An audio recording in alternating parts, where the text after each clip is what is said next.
나와 있습니다. 최 기자, 첫 번째 키워드 보죠. 네, 첫 번째 키워드는 조폭 논쟁으로 정했습니다.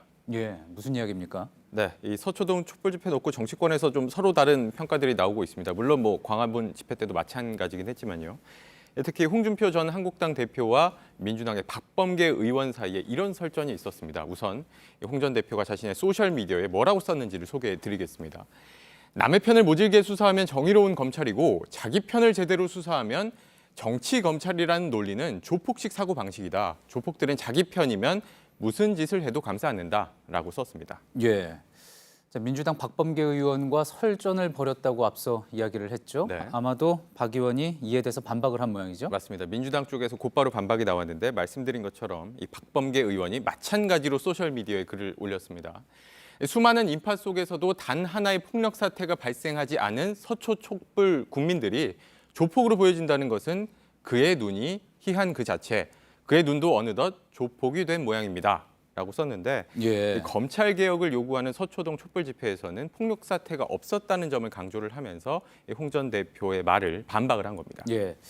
서로 SNS를 통해서 상당히 신랄하게 말을 주고받은 것 같은데, 자, 이렇게 두 사람이 이렇게 말을 주고받는 모습 이전에도 많이 봤던 것 같습니다. 맞습니다. 특히나 이 홍 전 대표가 한국당 대표이던 시절에 이 박범계 의원 같은 경우에는 민주당의 수석 대변인, 그러니까 임 역할을 했었는데 예. 그 시기에 유독 두 사람의 이 설전이 잦았습니다.